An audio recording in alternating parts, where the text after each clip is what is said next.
मतलब आप 14 सिगरेट्स के बराबर धुआं ले रहे हो। EQI काफ़ी ख़राब है इस समय। तो सबसे बड़ा मुख्य कारण तो वही है, आदमी को 2 किलोमीटर जाना होता तो गाड़ी का सहारा लेता है। अपनी आदतें सुधारना ज़्यादा ज़रूरी है, इंस्टेड कि आप गवर्नमेंट को ब्लेम करो हर चीज़ के लिए। मेरे घर में मेरी नानी है, उनको भी सांस लेने में बहुत प्रॉब्लम। तो आई थिंक कि केवल मैंडेटरी कर देना, गाइडलाइंस जारी कर देने से कुछ नहीं हो जाता। ग्राउंड लेवल पर उतर कर काम करना ज़्यादा इम्पॉर्टेंट है। दिल्ली में इस समय फिर से काफ़ी गाइडलाइन जारी कर दी कि आप N95 मास्क लगा के निकलिए, वर्क फ्रॉम होम करिए। 50% एम्प्लॉयज़ को वर्क फ्रॉम होम बोला गया है। अगर हम लोग यूरोपियन कंट्रीज से कंपेयर करें तो वहाँ पे 30, 40, 50 रहता है, और तब भी वो लोग उसे भी ख़राब कहते हैं। देखिए, गवर्नमेंट अपना काम करे ना करे, पर एक इस देश का नागरिक, जिम्मेदार नागरिक होने के हिसाब से हर इंसान को अपनी रिस्पॉन्सिबिलिटीज़ खुद लेनी चाहिए। नमस्कार, आप देख रहे हैं सी न्यूज़ 12, तो मैं हूं ऋषभ सक्सेना। जरा सोचिए आप कि आपके ऊपर क्या बीतेगा अगर ये कहा जाए कि आप हर दिन 10 सिगरेट पी रहे हैं, भले ही आपने जीवन भर कभी सिगरेट हाथ भी ना लगाई हो। आप धीरे धीरे अस्थमा जैसी स्वास्थ्य समस्याओं का शिकार हो रहे हैं। आपके आसपास की आबो हवा दिन ब दिन जहरीली होती जा रही है, तो जाहिर सी बात है आप भी सोच में पड़ जाएंगे कि समस्या का समाधान ढूंढने की कोशिश करेंगे। आपको बता दें कि दिल्ली जैसे हालात अब लखनऊ में भी होते जा रहे हैं। यहाँ की हवा का स्तर भी प्रतिदिन खराब होता जा रहा है। ऐसे में आज हम आपको लखनऊ विश्वविद्यालय के कुछ छात्रों से रूबरू करवाएंगे और जानेंगे वो इस पूरे मुद्दे को लेकर क्या कुछ सोचते हैं। नमस्कार। दिल्ली में AQI इस समय 300-400 पार हो चुका है। वहाँ पे AQI प्रोटेस्ट हो रहे हैं और दिल्ली की हवा इस समय इतनी ख़राब हो चुकी है, वहाँ पे ये बोला जा रहा है कि आप एक दिन में 10 सिगरेट पीने के बराबर है। वहाँ के लोगों में breathing problems, health related problems और तमाम तरीके के इशू हो रहे हैं। हम इस समय लखनऊ विश्वविद्यालय में मौजूद हैं और लखनऊ की भी एयर क्वालिटी इस समय लगभग 200 के ऊपर जा चुकी है, जो कि काफ़ी हजार्डस कंडीशन में है। ऐसे में आज हम कुछ बात करेंगे कुछ छात्रों से और जानेंगे कि वो इस पूरे मुद्दे को लेकर उनकी क्या राय है। सर, आपका शुभ नाम? आशुतोष। सर, ये जो आपने अभी देख रहे हैं AQI 200 पार हो चुका है, इसमें सर आपकी क्या राय है? राय क्या है, लोगों को ध्यान रखना पड़ेगा और बर्न वगैरह जो अपने घरों के सामने कूड़ा जलाते हैं वो नहीं करना पड़ेगा। जितना हो सके घरों में लाइटें कम जलाएं और गाड़ियों का इस्तेमाल कम करें। बहुत सिंपल सी चीज़ें अगर बेहतर तरह से करेंगे तो हमें राहत मिलेगी। लेकिन सर, उसके बावजूद यहाँ पे देख रहे हैं कि जैसे बढ़ रहे हैं AQI, सर फिर भी जैसे कुछ मुख्य कारण हो सकते हैं, तो क्या वो मुख्य कारण है? मुख्य कारण यही है कि जिस तरह से आप देख सकते हैं ट्रैफिक कितना सारा है। अभी भी आप जब वीडियो रिकॉर्ड करें तो गाड़ियों की कितनी ज़्यादा आवाज़ आ रही है। तो सबसे बड़ा मुख्य कारण तो वही है, आदमी को 2 किलोमीटर जाना होता तो गाड़ी का सहारा लेता है। तो हमें कहीं ना कहीं पेशेंस रखना पड़ेगा और हम अगर एक बेहतर नागरिक की तरह अपनी जिम्मेदारी निभाएंगे तो कहीं ना कहीं हम इस AQI को कम कर सकते हैं। क्या कहेंगे सर आप? आपका शुभ नाम क्या है? मेरा नाम ध्रुव है और आज तो फिर भी 200 में है, कल तक तो 330 था AQI। मतलब आप 14 सिगरेट्स के बराबर धुआं ले रहे हो और उम्मीद है सरकार से कि अच्छा करेगी, क्योंकि नदियां तो साफ़ हो नहीं रही हैं, मेरे को ऐसा नहीं लग रहा। बट आज मैंने देखा कि पॉल्यूशन कंट्रोल व्हीकल्स थे, जिसकी वजह से काफ़ी हद तक AQI कम हुआ है। और सर, जैसे दिल्ली में जो प्रोटेस्ट हो रहे हैं, क्या आपको लगता है क्या AQI यहाँ पे कम करने के लिए भी जैसे 50 के नीचे जो एक हेल्दी जो एनवायरनमेंट होता है अच्छा माना जाता है, तो क्या लगता है सर ऐसे प्रोटेस्ट के लखनऊ में भी ऐसी कोई नीड है? प्रोटेस्ट की नीड है, बट आप प्रोटेस्ट के नाम पर नक्सलवादी लीडर्स के नाम को अब जय हिडमा वगैरह के स्लोगन्स लगा रहे हो, ये चीज़ गलत है। वैसे ही अभी इतना बड़ा फोर्ट ब्लास्ट हुआ है वहाँ पे, तो थोड़ा संभल के लोगों को करना चाहिए सब चीज़। क्या लगता है वहाँ जो प्रदर्शन हुआ ये एक कोई सोची समझी साजिश थी या फिर सच में वहाँ प्रदर्शन करने आए थे? ऐसा लोगों का प्रश्न उठ रहा है मन में कि आपको क्या लगता है, आपकी क्या राय है? साजिश तो क्या पता हो सकती है, क्योंकि इस समय काफ़ी सेंसिटिव एरिया है दिल्ली का, और जय हिडमा इन सब के नारे क्या ही कैसे। चिली स्प्रे भी डाला गया था पुलिस के ऊपर, तो क्या लगता है? फिलहाल हम मुद्दे से नहीं भटकते हैं।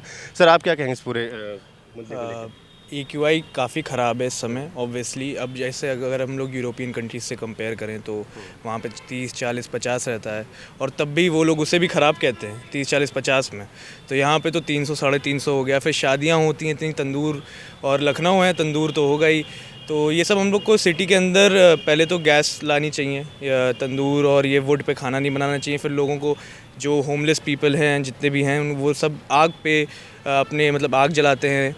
सुबह भी मैं देखता हूँ जब भी तो आग जलती रहती है, उससे बहुत पोल्यूशन हो रहा है और सांस में तो लोगों को बहुत प्रॉब्लम हो रही है। जैसे हमारे कुछ दोस्त हैं जिनको एस्मा है, उनको भी बड़ी प्रॉब्लम है। और ओल्ड एज, जितने भी ओल्ड एज होम में लोग हैं और जितने भी बूढ़े लोग हैं, उनको भी बहुत प्रॉब्लम होती है। मेरे घर में मेरी नानी है, उनको भी सांस लेने में बहुत प्रॉब्लम होती है। तो ऑब्वियसली पोल्यूशन तो एक बहुत ही बड़ा कॉज है ही, बट आई डोंट थिंक कि सरकार भी कुछ इसे कर रही है कंट्रोल करने के लिए, तो that's the bigger problem I guess. Sir आपको क्या लगता है गवर्नमेंट कुछ स्टेप्स ले रही है इसको कंट्रोल करने के लिए? नहीं, मेरे को नहीं लग रहा है कि गवर्नमेंट को स्टेप ले रही है, क्योंकि आप देख रहे हैं हर जगह पेड़ पौधे सब कटते जा रहे हैं, हर जंगल छोटा होते जा रहा है, तो मेरे को नहीं लग रहा है गवर्नमेंट इस पर कोई क्या एक्शन ले कोई रही है। हेल्थ रिलेटेड प्रॉब्लम्स इस समय आपको हो रही है? जैसे AQI 200 के पार हो चुका है, कुछ प्रॉब्लम आपको? कभी कभी सांस फूलने लगती है, हाँ मतलब बाहर रहो तो अजीब सा होने लगता है, तो ये सब तो है। मैम आपका नाम? अदिति।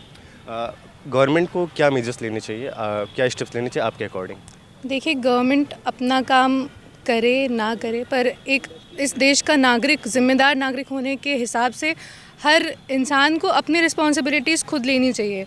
अभी आप अपने घर का कूड़ा कचरा जिसमें प्लास्टिक है वो आप कहीं भी फेंक दे रहे हो, टायर्स जला रहे हो, तो अपनी आदतें सुधारना ज़्यादा ज़रूरी है इंस्टेड कि आप गवर्नमेंट को ब्लेम करो हर चीज़ के लिए।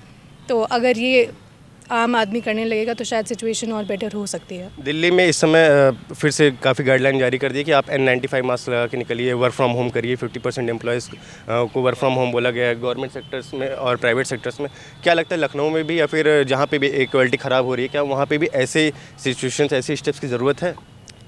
देखिए, ज़रूरत तो है, क्योंकि बहुत ज़्यादा हवा ख़राब हो गई है। लखनऊ की ही नहीं, पूरे नॉर्थ इंडिया में यही हाल है। आप सुबह उठेंगे तो आपको बहुत ज़्यादा स्मॉग दिखाई देगा हर तरफ, कई बार बिल्डिंग्स नहीं दिखाई दे रही, इतना ज़्यादा धुआं है। तो ज़रूरत तो है, क्योंकि बहुत सारे हेल्थ इश्यूज़ लोगों को हो रहे हैं इसकी वजह से। आपको शुभ नाम है? अनुपमा। क्या कहेंगे मैम आप इस पूरे मुद्दे को लेकर? हाँ, मैं मानती हूँ कि AQI बहुत ख़राब है और इसका असर मैं खुद पर्सनली बहुत अच्छा फ़ील कर सकती हूँ, क्योंकि मुझे एज़मा है। और यहाँ आकर के लाइक ऐसे तो मैं बनारस से हूँ, लेकिन वहाँ की भी हवा काफ़ी ख़राब है। पूरे नॉर्थ इंडिया की हवा काफ़ी ख़राब हो चुकी है और मुझे लगता है कि गवर्नमेंट भी इसको लेकर के कुछ खास कर नहीं रही है। अगर जैसा कि आपने कहा कि दिल्ली में N95 मास्क मैंडेटरी कर दिया गया है, तो आई थिंक कि केवल मैंडेटरी कर देना, गाइडलाइंस जारी कर देने से कुछ नहीं हो जाता। ग्राउंड लेवल पर उतर कर काम करना ज़्यादा इम्पॉर्टेंट है। कुछ ठोस कदम गवर्नमेंट ऐसे उठा सकती है कि वीकेंड्स पर आप EV इलेक्ट्रिक व्हीकल्स मैंडेटरी कर दें, डीज़ल और पेट्रोल वाले इंजन्स को रुकवा दें और जगह जगह प्योरीफिकेशंस के इंतज़ाम होने चाहिए, बंदोबस्त होने चाहिए। हम यहाँ तक ये भी देखते हैं कि जहाँ पर वो मॉनिटर लगा होता है AQI वाला, केवल उसी जगह पर वो सफाई हो रही होती है या पानी का छिड़काव हो रहा होता है, ताकि केवल उस मॉनिटर के आसपास के एरिया पे वो नंबर कम हो जाए, लेकिन उससे कोई इफ़ेक्ट पड़ नहीं रहा है। आप सुबह उठते हो तो आपके लंग्स में जब आप वो सांस ले रहे होते तो क्योंकि मुझे एज़मा है तो मैं फ़ील कर पाती हूँ कि वो कैसे आपके चुभता है, सांसों में चुभन होती है। तो मुझे नहीं लगता कि कुछ खास गवर्नमेंट कर रही है। हम यंग जनरेशन है, लेकिन हमें ऐसी प्रॉब्लम्स हो रही हैं कि आप बहुत ज़्यादा दूर तक स्प्रिंट नहीं कर सकते, क्योंकि आप ये सारी प्रॉब्लम्स फेस कर रहे हो। तो इसके लिए गवर्नमेंट को ज़रूर कुछ करना चाहिए। ये बात केवल हमारी नहीं है, हमारे बुज़ुर्गों की भी है, क्योंकि उनको और ज़्यादा प्रॉब्लम्स हो रही है। अगर मैं इतना फ़ील कर पा रही तो और कर पा रहे होंगे, और आने वाले जनरेशन्स के लिए भी काफ़ी इंपॉर्टेंट है। तो इसको लेकर के सरकार को कुछ ना कुछ तो करना चाहिए, कुछ ठोस कदम उठाना चाहिए। आप बाहर की कंट्री से आप इंस्पिरेशन ले सकते हो कि कैसे वो क्या कर रहे हैं। केवल गाइडलाइंस जारी कर देना ही बहुत नहीं है। सर आपको शुभ नाम? विनय नाम है, विनय। सर ये बताइए, जैसे जो गवर्नमेंट स्टेप्स बता रही, जो सॉल्यूशंस बता रही है, वो कुछ लोगों के लिए सर कॉस्ट इफेक्टिव नहीं है। कुछ वहाँ की आम जनता है जो कि एयर प्योरीफायर्स को नहीं अफोर्ड कर सकती है, या फिर और भी जो चीज़ें उनको नहीं अफोर्ड कर सकती हैं। तो ऐसे में सर एक सामान्य इंसान के लिए सर वो अपने आप को कैसे शुद्ध हवा में सांस ले सकता है कि मतलब उसकी कुछ दिक्कतें भी ना हो, और जो ये कॉस्ट की प्रॉब्लम है, एक सामान्य इंसान कैसे उस चीज़ को? सबसे पहले तो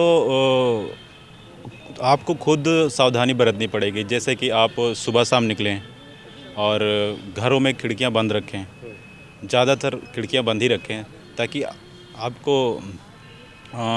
जो बाहर से हवा आती है वो हवा ना आए। और आप अगर आप बाहर निकलते हैं तो आप मोस्टली पब्लिक ट्रांसपोर्ट का ही यूज करें, अपने निजी साधनों का इस्तेमाल न करें। बहुत बहुत धन्यवाद सर। तो ये थे हमारे लखनऊ विश्वविद्यालय के कुछ छात्र जिन्होंने एयर क्वालिटी ख़राब होने पे अपनी राय रखी। बने रहिएगा हमारे साथ सी न्यूज़ भारत पे। कैमरामैन अपूर्व के साथ मैं प्रखर। इस खबर में फिलहाल इतना ही। देश और दुनिया की तमाम खबरों के लिए आप देखते रहिए सी न्यूज़ भारत।